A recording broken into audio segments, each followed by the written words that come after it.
I figure I'd go ahead and make a video on the quadratic formula because the many different resources you have for this, the better. Real quick, the quadratic formula is negative b plus and minus the square root of b squared minus 4ac, and it's all over 2a. And that's what x will equal, but you have to first, before you can do that, you have to set the equation equal to 0. So let me go ahead and fix that because you can't hardly see that it's an a. I'll also be posting a video. It's just a little Pop Goes the Weasel style song that'll help you remember this. It sounds dumb, but it works. So let's go ahead. Let's set it equal to 0 first. I have z squared plus 11z. That's supposed to be a z. Let me put little lines through my z so you know they're not 2's. Plus 9 equals 5z. And if you don't like writing the letters that are in the equation, you can always just change them to x for your work. It doesn't matter. Because at the end, she's going to ask you what's z equal. Whatever variable you want to use is fine. I'm going to use it just because it's in this problem, and I'm showing you how to do it. So I'm going to subtract 5z from each side. Remember, when I do that, I can only subtract 5z from the 11z because they're like terms. I bring down z squared plus 6z plus 9 equals 0. And at this point, I can write out my a, b, and c values.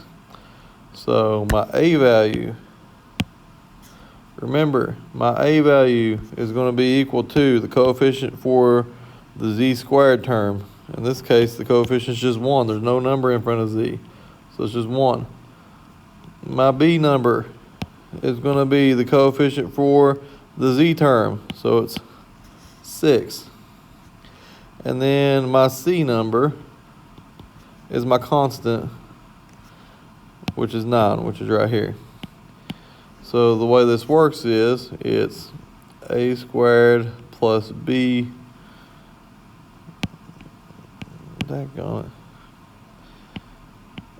a squared plus bx plus c.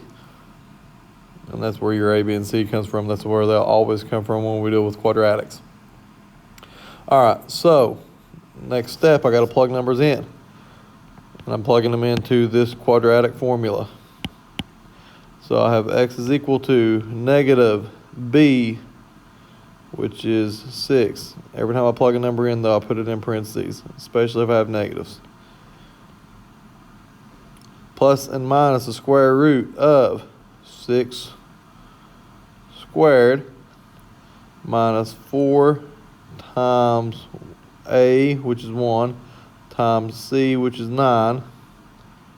It's all over 2 times a, which is 1. Next step, I can go ahead and do a couple things. X is equal to, I'll just make it negative 6 now, plus and minus the square root. 6 squared is 36, minus 4 times 1 is 4. 4 times 9 is actually 36 as well. And that's going to be over 2 times 1, which is 2. So x equals negative 6 plus and minus the square root. 36 minus 36 is 0 over 2. Now, I'm going to show you steps that you don't even have to take at this point just because I want you to see the process. But the next step would be equal to, would be x equals to negative 6 plus and minus. Square root of 0 is 0, and it's over 2. Now, key point, anytime that this zeroes out to where you have square root of 0, you end up only having one answer because negative 6 plus 0 is negative 6. Negative 6 minus 0 is negative 6. But typically, this is where you'd split up into two different problems. You'd have negative 6 plus 0 over 2, and you have negative 6 minus 0 over 2. Like I said, this is the same thing. Either way, you end up with negative 6 over 2, which reduces down to negative 3, because negative 6 divided by 2 is negative 3. So in this one, your answer is just x equals -3. That's it. That's all there is. For the next problem, let's just work this out again, another one. We're going to use our quadratic formula, which is x is equal to -b plus and minus the square root of b squared minus 4ac all over 2 times a. And of course, we're getting a from the x squared term, b from the x term, and c is our constant. So our a value, well, first of all, we got to set this equal to 0 before we do anything else. So I'm going to add 4c to each side. I have 16c squared minus 24c. If you're bad at negatives, do that on a calculator. And then plus 9 equals 0. Now let's set equals 0. Now I can do the quadratic formula. So my a value comes from here. It's 16. My b value comes from here. It's -24.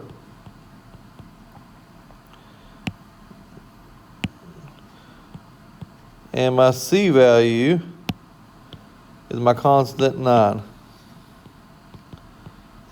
Now all I got to do is plug into the formula and solve. X is equal to -24, which will end up being positive. That's a 4, not a y. Plus and minus the square root of -24 squared minus 4 times 16 times 9. It's all divided by 2 times 16, which is my value. Next step.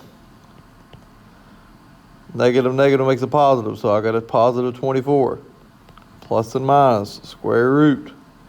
Should give myself a little bit more space there. Let me go ahead and do that. Bring it down a little bit. X equals positive 24. Plus and minus, the square root of, I got 24 squared. That's going to be 576. It's actually -24 squared, but either way it comes out to 576. It's always positive. And then I have 4 times 16 times 9, which is also 576. So I'm going to have another example of when this zeroes out to where you only have one answer. Well, that's okay. It's over 32. So x would equal 24 plus and minus the square root of 0 over 32. And just like the last time, square root of 0 is just 0. So you would have had plus 0 over 32, and then you'd had a 24 minus 0 over 32. But they end up being the same thing. You just have 24 over 32, which reduces down to 3 over 4. I started going kind of quicker at the end because I did see the 0. The math's all the same. I need to find an example that doesn't zero out. I didn't mean to do that. I just picked a random one from Delta Math. So I'm going to go ahead and upload it because I've already I've done the work. I'm going to show you another example of it, but I'll get another one too, or a couple more.